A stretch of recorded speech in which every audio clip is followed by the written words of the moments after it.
요양보호사라는 직업 이야기만 나오면 편하게 앉아서 할 수 있는 일이니 봉사 정신만 있으면 된다니 하는 말을 듣곤 속이 상합니다. 실제로 이 일을 해본 분들은 압니다.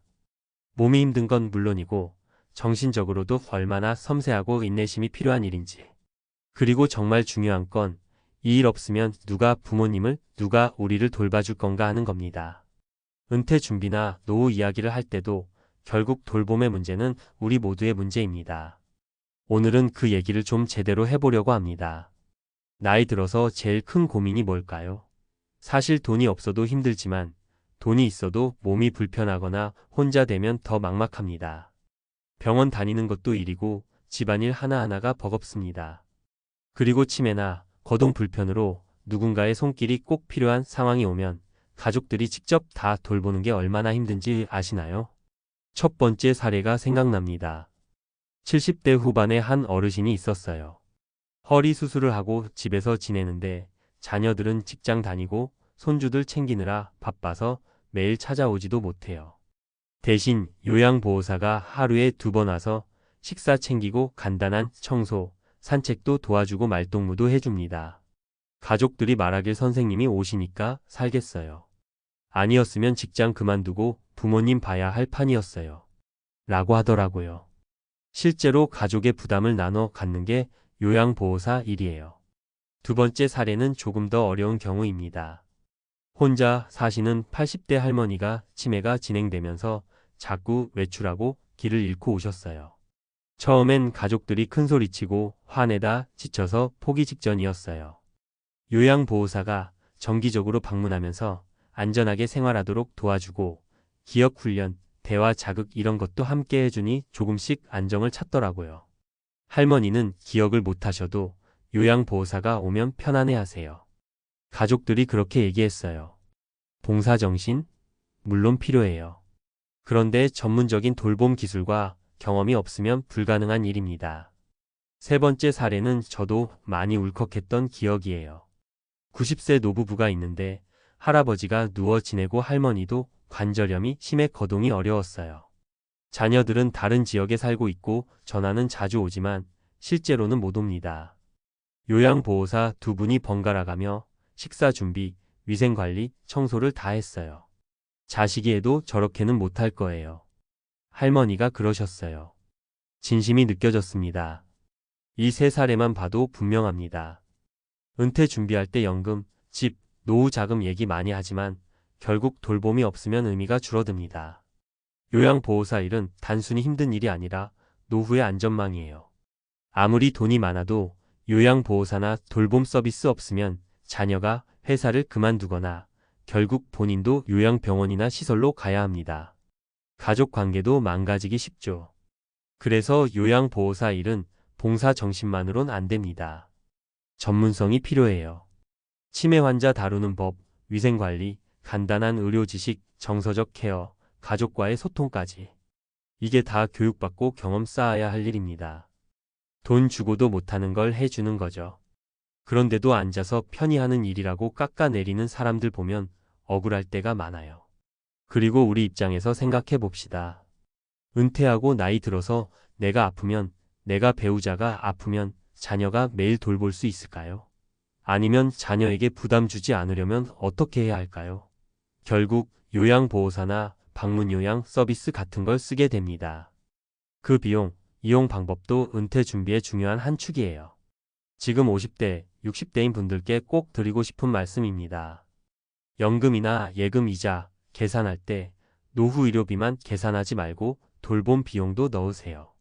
누군가 우리를 대신 씻겨주고 식사 챙겨주고 집을 청결하게 유지해주고 외롭지 않게 말동무가 되어주는 그 서비스가 없으면 우리 자녀 인생도 망가질 수 있습니다.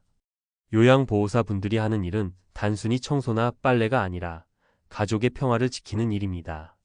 저도 요양보호사로 일하면서 수많은 가족을 봤습니다. 처음엔 부모님 모시겠다고 큰소리치던 자녀들이 지쳐서 오열하거나 죄책감에 우울증 오는 경우도 봤어요.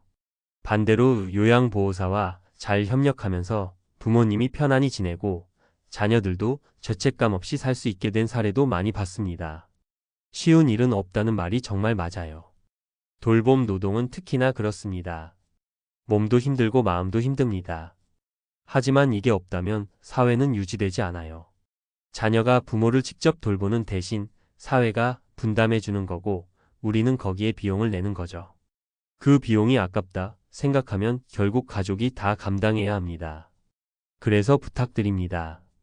요양보호사라는 직업을 너무 쉽게 생각하지 마시고 감사한 마음을 가져주세요. 그리고 본인의 노후 준비할 때도 꼭 돌봄 비용과 계획을 넣으세요. 우리 모두 늙습니다. 언젠가는 혼자 못 일어나고 혼자 씻지 못하고 누군가의 손을 빌려야 할 날이 옵니다. 그때 가족이 웃으며 함께 살아가려면 지금부터 현실적인 계획이 필요합니다. 마지막으로 드리고 싶은 말. 요양보호사분들 정말 수고 많으십니다. 보람도 있지만 너무 큰 희생을 요구받는 구조도 문제입니다. 사회가 더 대우하고 존중해야 하고 우리 스스로도 내 미래를 돌봐줄 이들에 대한 존경심을 잃지 말아야 합니다. 은퇴 준비란 돈을 모으는 게 다가 아닙니다. 결국 사람을 돌봄을 준비하는 겁니다.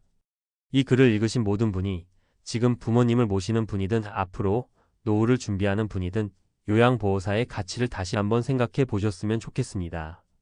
그리고 본인의 노후 계획에 꼭 돌봄 문제를 포함해서 내가 나중에 누군가의 감사 인사를 들을 수 있는 그런 준비를 해보시면 좋겠습니다. 우리 모두가 나이 들면 필요한 일입니다. 그래서 이 이야기를 나누고 싶었습니다. 이번에는 방금 이야기의 연장선에서 요양보호사 돌봄이 노후 준비에서 얼마나 중요한 요소인지 그리고 실제로 준비할 수 있는 구체적인 방법과 수치, 팁을 전문가 시각에서 풀어드릴게요. 문장은 여전히 말하듯이 친근하게 쓰되 정보의 깊이는 유지하겠습니다. 표 없이 자연스러운 서술형으로 이어갑니다. 여러분, 앞서 말씀드린 것처럼 돌봄은 노후 준비의 핵심 축이에요.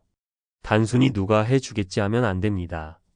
실제로 은퇴 후 75세 전후부터는 누구나 일상생활에서 도움이 필요한 순간이 옵니다. 통계청과 국민건강보험 자료를 보면 65세 이상 노인의 약 15%가 일상생활 전반에 도움이 필요하고 80세 이상은 절반 이상이 일상생활에서 지원이 필요합니다. 그런데 문제는 이 시점이 은퇴 직후가 아니라 은퇴하고 몇 년 지나서 찾아오니까 방심하기 쉽다는 거예요. 예를 들어 국민연금이 월 10만 150만 원 정도 나온다고 합시다. 나 혼자 살 거니까 그 정도면 되겠지라고 계산하는 분들이 많아요. 그런데 돌봄 비용이 들어가면 이야기가 달라집니다.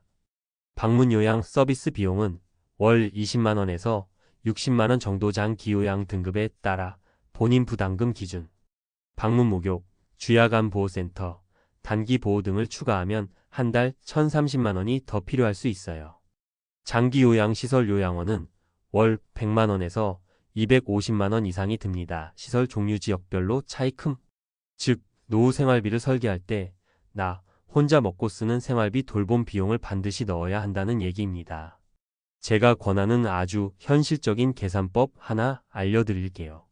현재 생활비 기준으로 최소 1.2배를 잡으세요. 지금 혼자 살며 150만 원 쓰신다면 노후에는 180만 원 이상 잡으세요. 이유식비, 관리비는 줄어도 돌봄 비용이 새로 발생합니다. 돌봄 비용으로 매달 30만 원 이상을 별도로 계획해 두세요. 장기 요양 등급을 받으면 국가 지원이 있지만 본인 부담금은 꼭 나갑니다. 등급이 안 나오면 100% 자비로 쓰게 됩니다. 긴급 상황 대비금 500만 1,000만 원 정도 따로 두세요. 입원, 골절, 갑작스런 요양원 입소 등 예고 없는 큰 돈이 나갈 수 있어요. 이제 구체적인 준비 방법도 알려드릴게요. 첫째, 장기요양보험제도 이야기. 많은 분들이 건강보험료에 장기요양보험료도 내는데 왜 또 돈 내야 해? 라고 물어요. 장기요양보험은 서비스 비용의 85,100%를 지원해 주지만 본인 부담금이 15% 정도 있어요. 기초생활수급자는 전액 면제, 등급을 받아야 지원받을 수 있어요. 등급이 안 나오면 민간 서비스를 전액 자비로 써야 합니다. 등급은 치매, 거동 불편 등 일정 수준 이상이어야 나와요. 즉 가벼운 노쇠는 지원이 안 됩니다. 팁 70세 넘어가면 미리 장기요양 등급 신청 상담을 한번 받아보세요. 등급 판정까지 23개월 걸립니다. 둘째, 주택 구조와 생활 동선 바꿔두기. 많이 간과하지만 돌봄 비용 절약의 핵심은 자립 기간을 늘리는 것이에요. 화장실 안전 손잡이, 미끄럼 방지 매트 설치, 문턱 없애기, 침대 높이 조정, 조명 밝게. 이런 게 자잘해 보여도 낙상 사고를 50% 줄입니다. 낙상 한 번이면 병원비 수백만 원, 재활비, 그리고 누워 지내는 시간이 수개월 이상 갑니다. 셋째, 가족과 돌봄 계획 미리 상의하기. 이게 정말 중요합니다. 나는 집에서 돌봄 서비스 쓰겠다.